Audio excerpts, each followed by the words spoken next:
Hey hi guys, welcome to taste of Rayalaseema. ఇది వచ్చేసి చింతాకు చట్నీ అన్నమాట. సంగటి చింతాకు చట్నీ అయితే వావ్, మా అమ్మ అయితే చాలా అంటే చాలా బాగా చూస్తుంది. ఓకేనా, చట్నీ రెసిపీ చూడండి.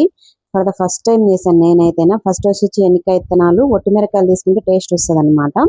చింతాకు, ఆనియన్స్, మళ్ళీ శనగిత్తనాలు బాగా వేయించుకొని పక్కకు తీసేసుకున్న తర్వాత మనం ఒట్టిమిరపకాయలు, ఎర్రగడ్డలు, చింతాకు మొత్తం వేసేసుకోవాలన్నమాట. మొత్తం వేసేసుకొని కొన్ని వాటర్ వేసేసుకొని బాగా ఉడకబెట్టుకోవాలన్నమాట. కొంచెం వేయించినా కూడా ఎంత అయినా ఉడకబెడితేనే టేస్ట్ వస్తుంది అనమాట. టేస్ట్ ఎందుకంటే ఆనియన్స్ ఎంత ఉడకబెడితే అంత టేస్ట్. చూడండి ఎంత బాగా ఉడికిందో. చింతాకు కొంచెమే కాబట్టి మీకు కొంచెమే కనిపిస్తుంది, కానీ పులుపుకు సరిపోతుందని నేను అనుకుంటున్నాను. ఓకేనా, ఫర్ ద ఫస్ట్ టైం కూడా నేను రోట్లో దంచుతున్నాను అనమాట. ఇలా చిట్టి రోల్లో చాలా అంటే చాలా టేస్టీగా వచ్చిందనమాట. చూడండి, కొద్దిగా ఉప్పు వేసుకొని ఇలా ఒట్టిమిరపకాయలు, ఎందుకంటే కొంచెం స్పైసీగా ఉంటుంది అనిపించింది నాకైతేనే. కొద్దిగే కదా శనక్కాయ విత్తనాలు వేసిండేది, మీకు స్పైసీకి తగినట్లు వేసుకోండి. ఓకేనా, నేనైతే 2 ఒట్టిమిరపకాయలే వేసాను అనమాట. రెండు ఒట్టిమిరపకాయలు.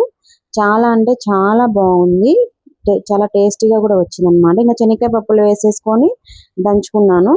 ఈ రెసిపీ వచ్చేసి మా అమ్మ ఎప్పుడు చింతాకు సీజన్ వచ్చినా కూడా అస్సలు ఇంకా ఎప్పుడు చింతాకు చట్నీ, చింతాకు పప్పు, చింతాకు కారం పొడి, ఇంకా ప్రతి ఒక్కటి చింతాకు రెసిపీస్తో చాలా చేసేది.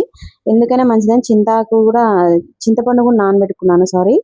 ఇలా చింతాకు అంతా వేసేసుకొని దంచుకున్న తర్వాత కొద్దిగా వాటర్ వేసుకుంటే కొంచెం దంచడానికి కూడా వీలుగా ఉంటుంది అనమాట. ఫస్ట్ టైం దంచుతున్నా కాబట్టి కొద్దిగా కష్టంగా 2 చేతులతో దంచుతున్నాను అనమాట నేనైతేనా. ఇది ఉప్పు ఈ టైంలోనే ఉప్పు చూసుకుంటే సరిపోయిందా లేదని చెప్పేసి, నాకైతే చాలా స్పైసీగా ఉప్పు సరిపోయింది. ఇలా ఆనియన్స్ వేసేసుకొని దంచుకుంటే అస్సలు టేస్ట్ అయితే నెక్స్ట్ లెవెల్ అండి. చింతపండు, ఉప్పు, కారం మొత్తం చాలా అంటే చాలా బాగా సరిపోయింది. మా అమ్మ అయితే చాలా బాగా చేస్తుంది రెసిపీ అయితేనా. మీకు ఒకసారి ఊరికి పోయినప్పుడు రెసిపీ కూడా చూపిస్తాను, ఒకవేళ చింతాకు అవైలబుల్లో ఉంటే మాత్రం. ఈ చింతాకు మాత్రం మా హస్బెండ్ వాళ్ళ అమ్మమ్మ పంపించారు కాబట్టి ఇది మాకు దొరికింది, లేకపోతే ఈ చింతాకు కూడా మాకు దొరికేది కాదనమాట. టౌన్లలో ఎక్కడ దొరుకుతాయండి. ఓకేనా, చూడండి ఇలా మామూలుగా అయితే ఆ రోట్లో కొద్దిగా అన్నం వేసుకొని తింటే మాత్రం ఆహా సూపర్ అంటే సూపర్ టేస్టీ అనమాట. తర్వాత ఇలా రాగి సంగటి చేసేసుకొని చట్నీ కొంచెం వాటర్ వేసేసుకొని కలుపుకున్న తర్వాత ఇలా అద్దుకొని తింటే వావ్, సూపర్ అంటే సూపర్ టేస్టీగా కుదిరిందనమాట. చాలా అంటే చాలా బాగుంది.